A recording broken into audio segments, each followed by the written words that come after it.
Los mitos de Cthulhu. El ceremonial, por Howard Phillips Lovecraft. Efficiunt daemones ut quae non sunt, sic tamen quasi sint, conspicienda hominibus exhibeant.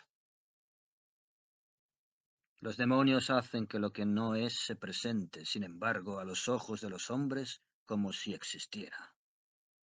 Lactancio. Me encontraba lejos de casa y caminaba fascinado por el encanto de la mar oriental. Empezaba a caer la tarde cuando la oí por primera vez estrellándose contra las rocas. Entonces me di cuenta de lo cerca que la tenía. Estaba al otro lado del monte, donde los sauces retorcidos recortaban sus siluetas sobre un cielo cuajado de tempranas estrellas, y porque mis padres me habían pedido que fuese a la vieja ciudad que ahora tenía a paso, proseguir a marcha en medio de aquel abismo de nieve recién caída por un camino que parecía remontar, solitario, hacia Aldebarán. Tembloroso entre los árboles, para luego bajar a esa antiquísima ciudad en la que jamás había estado, pero con la que tantas veces he soñado durante mi vida. Era el día del invierno, ese día que los hombres llaman ahora Navidad, aunque en el fondo sepan que ya se celebraba cuando aún no existía ni Belén, ni Babilonia, ni Memphis, ni aún la propia humanidad. Era, pues, el día del invierno, y por fin llegaba yo al antiguo pueblo marinero donde había vivido mi raza, mantenedora del ceremonial de tiempos pasados, aún en épocas en que estaba prohibido. Al viejo pueblo llegaba, cuyos habitantes habían ordenado a sus hijos y a los hijos de sus hijos que celebraban el ceremonial una vez cada 100 años, para que nunca se olvidasen los secretos del mundo originario. Era la mía una raza vieja. Ya lo era cuando vino a colonizar estas tierras hace 300 años. Y era la mía una gente extraña, gente solapada y furtiva, procedente de los indolentes jardines del sur, que hablaban otra lengua antes de aprender la de los pescadores de ojos azules. Y ahora estaba esparcida por el mundo y únicamente se reunía a compartir rituales y misterios que ningún otro viviente podría comprender. Yo era el único que regresaba aquella noche al viejo pueblo pesquero como ordenaba la tradición, pues solo recuerdan el pobre y el solitario.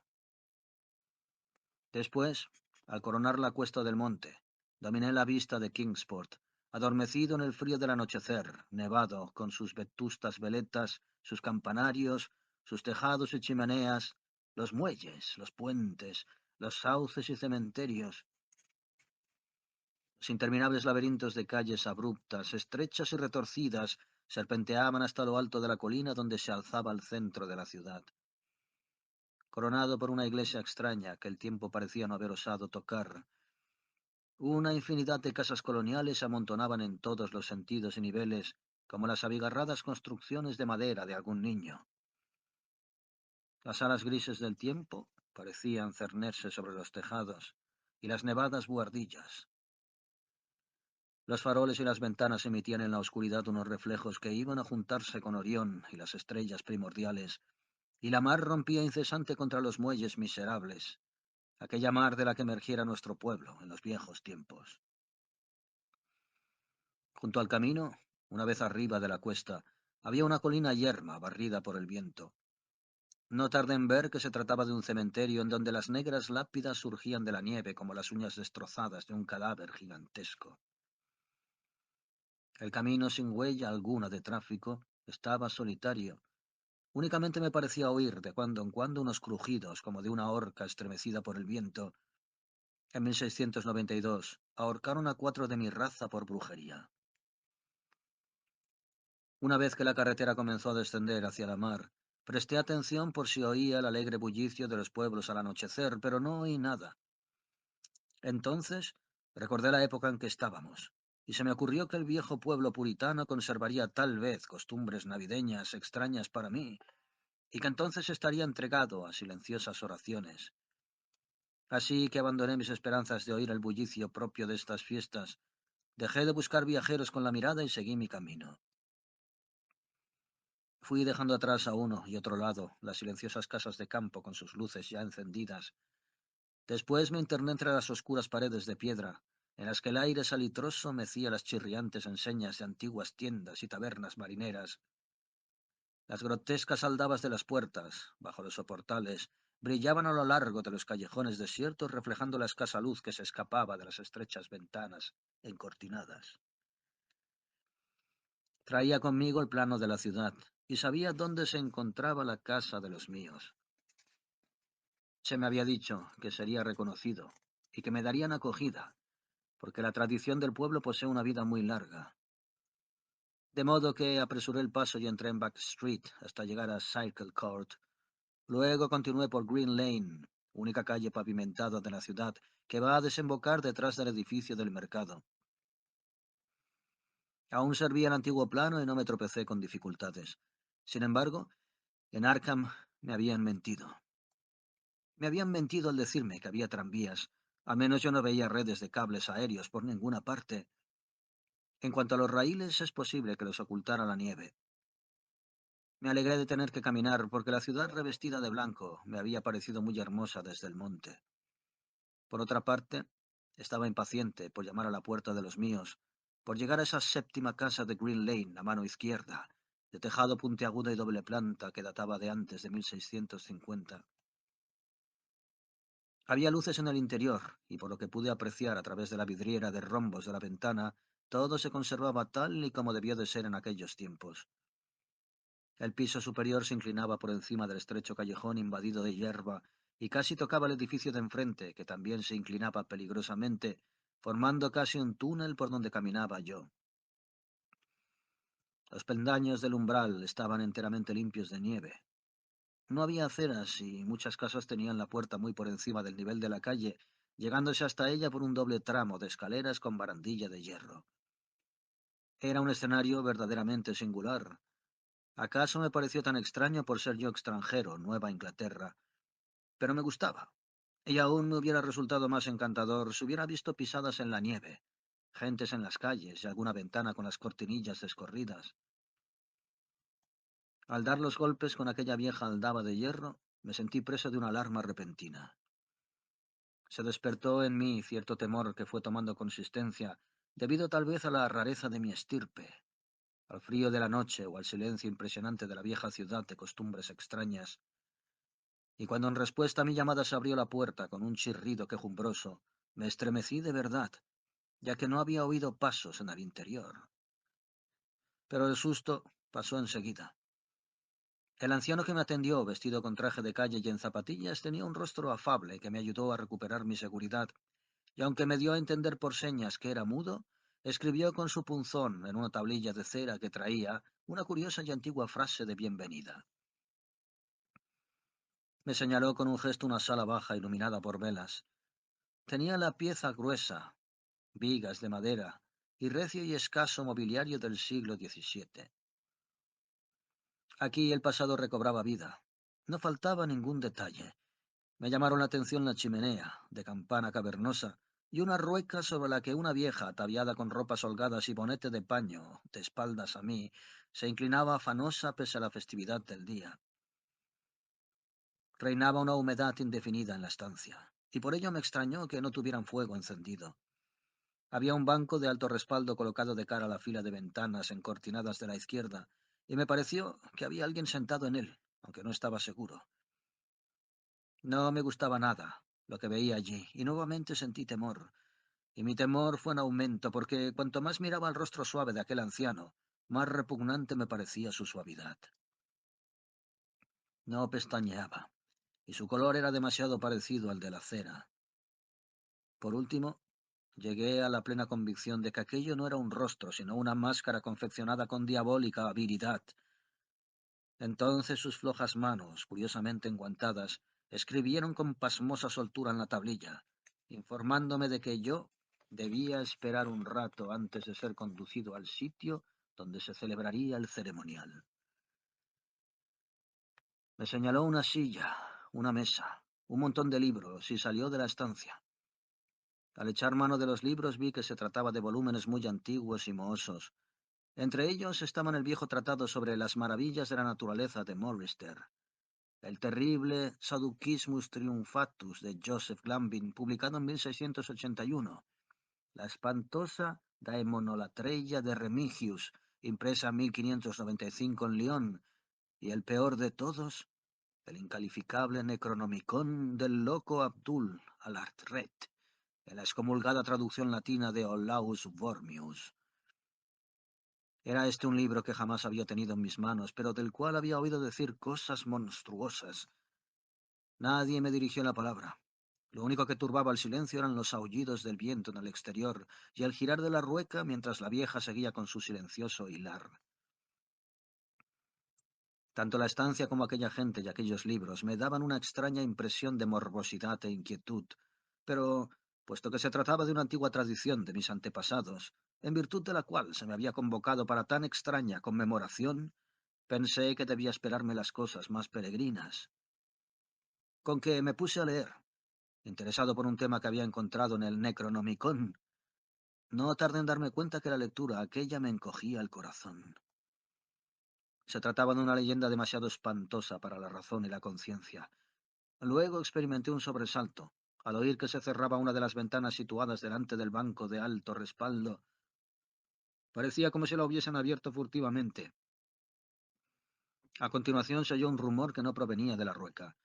Sin embargo, no pude distinguirlo bien porque la vieja trabajaba afanosamente y, justo en aquel momento, el vetusto reloj se puso a tocar. Después, la idea de que había personas en el banco se me fue de la cabeza, y me sumí en la lectura hasta que regresó el anciano, con botas esta vez, vestido con holgados ropajes antiguos, y se sentó en aquel mismo banco de forma que no le pude ver ya. Era enervante aquella espera, y el libro impío que tenía en mis manos me desazonaba más aún. Al dar las 11, el viejo se levantó, se acercó a un enorme cofre que había en un rincón y extrajo 2 capas con caperuza. Se puso una de ellas y con la otra envolvió a la vieja, que dejó de hilar en ese momento. Luego, ambos se dirigieron hacia la puerta. La mujer arrastraba una pierna. El viejo, después de coger el mismísimo libro que había estado leyendo yo, me hizo una seña y se cubrió con la caperuza su rostro inmóvil, o su máscara. Salimos a la tenebrosa y enmarañada red de callejuelas de aquella ciudad increíblemente antigua. A partir de ese momento las luces se fueron apagando una a una tras las cortinas de las ventanas, y Sirio contempló la muchedumbre de figuras encapuchadas que surgían en silencio de todas las puertas y formaban una monstruosa procesión a lo largo de la calle, hasta más allá de las enseñas chirriantes, de los edificios de tejados inmemoriales, de los de techumbre de paja y de las casas de ventanas adornadas con vidrieras de rombos. La procesión fue recorriendo callejones empinados, cuyas casas leprosas se recostaban unas contra otras o se derrumbaban juntas, y atravesó plazas y atrios de iglesias, y los faroles de las multitudes compusieron constelaciones vertiginosas y fantásticas. Yo caminaba junto a mis guías mudos, en medio de una muchedumbre silenciosa. Iba empujado por codos que se me antojaban de una blandura sobrenatural, estrujado por barrigas y pechos anormalmente pulposos, y, no obstante, seguía sin ver un rostro ni oír una voz. La columnas espectrales, ascendían más y más por las interminables cuestas, y todos se iban aglomerando a medida que se acercaban a los lóbregos callejones que desembocaban en la cumbre, centro de la ciudad, donde se elevaba una inmensa iglesia blanca. Ya la había visto antes, desde lo alto del camino, cuando me detuve a contemplar Kingsport, en las últimas luces del atardecer, y me estremecí al imaginar que Aldebarán había temblado un instante por encima de su torre fantasmal. Había un espacio despejado alrededor de la iglesia.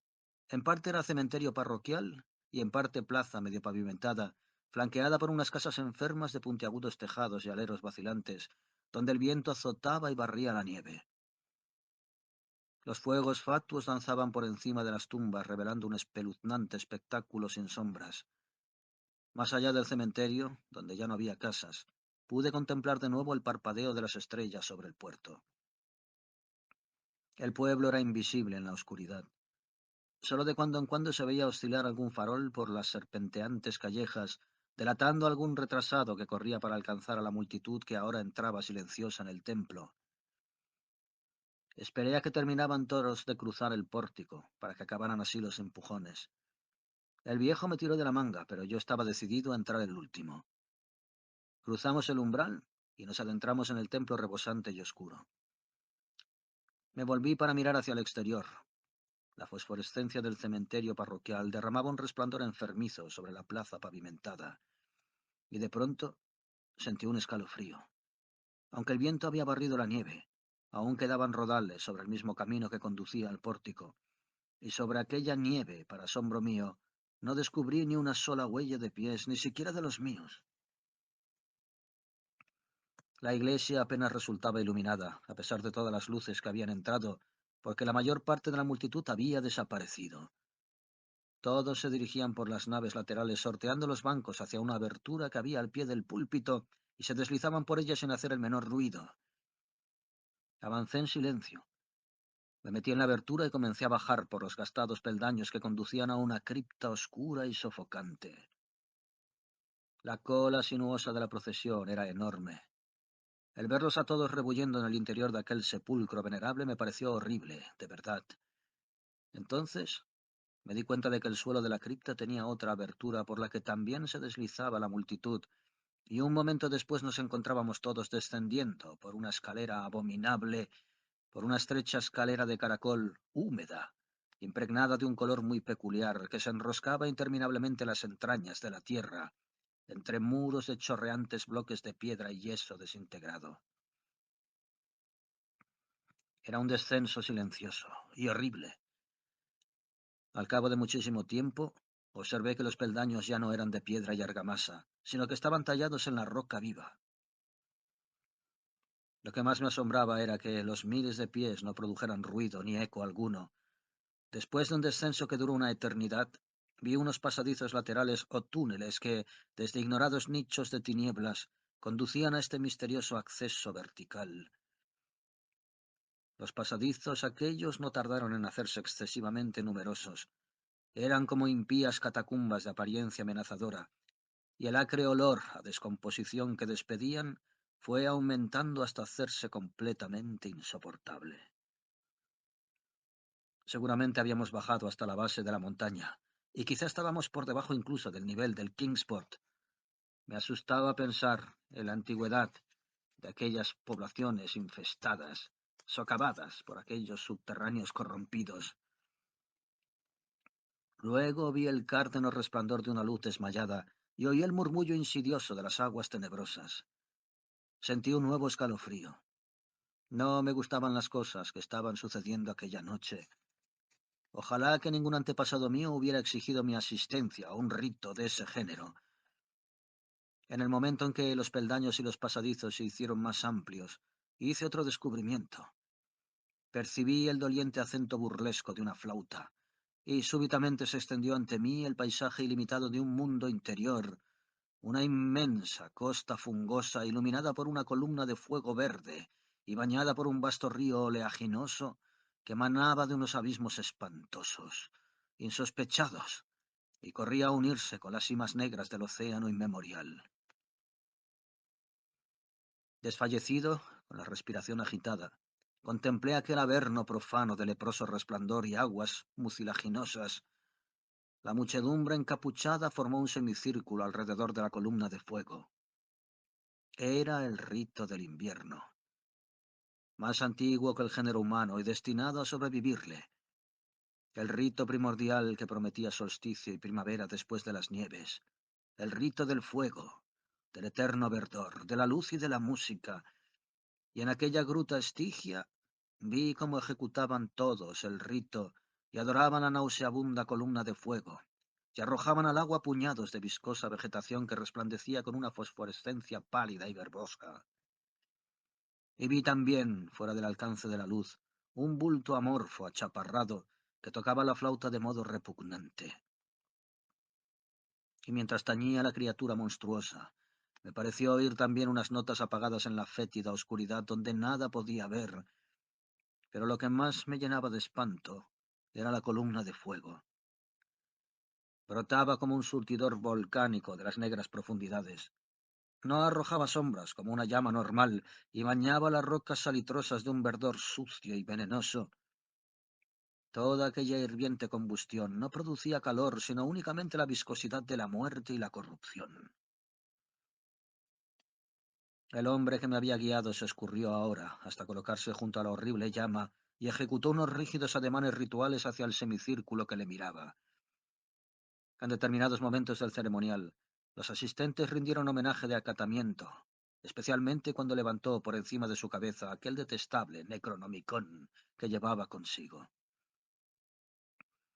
Yo también tomé parte en todas las reverencias, puesto que había sido convocado a esta ceremonia de acuerdo con los escritos de mis antecesores. Después, el viejo hizo una señal al que tocaba la flauta en la oscuridad. Este cambió su débil zumbido por un tono más audible, provocando con ello un horror inimaginable e inesperado. Faltó poco para que me desplomara sobre el limo de la tierra, traspasado por un espanto que no provenía de este mundo ni de ninguno, sino de los espacios enloquecedores que se abren entre las estrellas. En la negrura inconcebible, más allá del resplandor gangrenoso de la fría llama, en las tartáreas regiones a través de las cuales se retorcía aquel río oleaginoso, extraño, insospechado, apareció danzando rítmicamente una horda de mansos, híbridos seres alados, que ningún ojo, ningún cerebro en su sano juicio ha podido contemplar jamás. No eran cuervos, ni topos, ni buharros, ni hormigas, ni vampiros, ni seres humanos en descomposición. Eran algo que no consigo y no debo recordar. Daban saltos blandos y torpes, impulsándose a medias con sus pies palmeados y a medias con sus alas membranosas. Y cuando llegaron hasta la muchedumbre de celebrantes, las figuras encapuchadas se agarraron a ellos, montaron a horcajadas y se alejaron cabalgando uno tras otro a lo largo de aquel río tenebroso, hacia unos pozos y galerías pánicos, donde venenosos manantiales alimentan el caudal tumultuoso y horrible de las negras cataratas. La vieja hilandera se había marchado con los demás, y el viejo se había quedado porque yo me negué a cabalgar sobre una de aquellas bestias como los otros. El flautista amorfo había desaparecido, pero dos de aquellas bestias permanecían allí pacientemente. Al resistirme a cabalgar, el viejo sacó su punzón y su tablilla, y me comunicó por escrito que él era el verdadero delegado de aquellos antepasados míos que habían fundado el culto al invierno en este mismo venerable lugar, que había sido decretado que yo volviera allí, y que faltaban por celebrarse los misterios más recónditos. Escribió todo esto en un estilo muy antiguo, y aún dudaba yo, cuando sacó de sus amplios ropajes un sello y un reloj con las armas de mi familia, para probar que todo era según había dicho él. Pero la prueba era espantosa, porque yo sabía por ciertos documentos antiquísimos que aquel reloj había sido enterrado con el tatarabuelo de mi tatarabuelo en 1698. Al poco rato, el viejo echó hacia atrás su capucha y me mostró el parecido familiar de su rostro, pero aquello me hizo estremecer, porque yo estaba convencido de que se trataba solamente de una diabólica máscara de cera. Las dos bestias voladoras aguardaban y arañaban inquietas los líquenes del suelo, y me di cuenta de que el viejo estaba a punto de perder la paciencia. Cuando uno de aquellos animales comenzó a moverse, alejándose del lugar, el viejo se volvió rápidamente y lo detuvo, de suerte que, con la rapidez del movimiento, se le desprendió la máscara que llevaba en el lugar correspondiente a la cabeza, y entonces, al ver que aquella pesadilla se interponía entre la escalera de piedra y yo, me arrojé al fondo oleaginoso del río, pensando que sin duda desembocaría por alguna cavidad en el fondo del océano. Me lancé en aquel jugo pútrido de las entrañas de la tierra antes que mis locos chillidos pudieran hacer caer sobre mí las legiones de cadáveres que aquellos abismos pestilentes ocultaban. En el hospital me dijeron que me habían encontrado en el puerto de Kingsport medio helado, al amanecer, aferrado a un madero provincial. Me dijeron que la noche anterior me había extraviado por los acantilados de Orangeport, cosa que habían deducido por las huellas que encontraron en la nieve. No hice ningún comentario. Mi cabeza era un caos. Nada encajaba con mi experiencia de la noche anterior. Los ventanales del hospital se abrían a un panorama de tejados de los que apenas 1 de cada 5 podía considerarse antiguo. Las calles vibraban con el estrépito de tranvías y automóviles. Me insistieron en que esto era Kingsport, cosa que yo no pude negar. Al verme caer en un estado de delirio, cuando me enteré de que el hospital se encontraba cerca del cementerio parroquial de Central Hill, me trasladaron al Hospital St. Mary de Arkham, donde me atenderían mejor. Me gustó, en efecto, porque los médicos eran de mentalidad más abierta, y aún me ayudaron, ya que gracias a su influencia pude conseguir un ejemplar del censurable Necronomicon de Alasret, celosamente guardado en la biblioteca de la Universidad de Miskatonic. Dijeron que sufría una especie de psicosis y convinieron en que el mejor sistema de alejar las obsesiones de mi cerebro era provocar mi cansancio a base de permitirme ahondar en el tema. De esta suerte llegué a leer el espantoso capítulo aquel, y me estremecí doblemente, puesto que no era nuevo para mí. Lo que contaba lo había visto yo. Dijeran lo que dijesen, las huellas de mis pies, y era mejor olvidar el sitio donde lo había presenciado.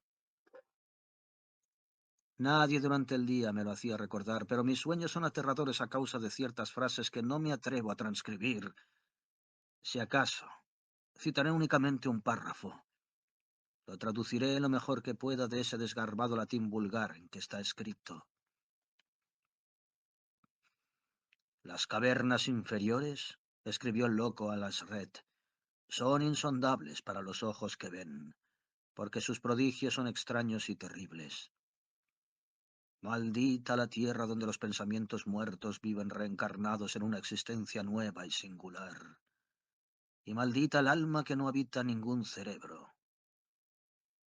Sabiamente dijo Ibn Shachakabat, bendita la tumba donde ningún hechicero ha sido enterrado, y felices las noches de los pueblos donde han acabado con ellos y los han reducido a cenizas. Pues de antiguo se dice que el espíritu que se ha vendido al demonio no se apresura a abandonar la envoltura de la carne, sino que ceba e instruye al mismo gusano que roe hasta que de la corrupción brota una vida espantosa. Y las criaturas que se alimentan de la carroña de la tierra aumentan solapadamente para hostigarla y se hacen monstruosas para infestarla. Excavadas son, secretamente, inmensas galerías donde debían bastar los poros de la tierra, y han aprendido a caminar unas criaturas que sólo debieran arrastrarse.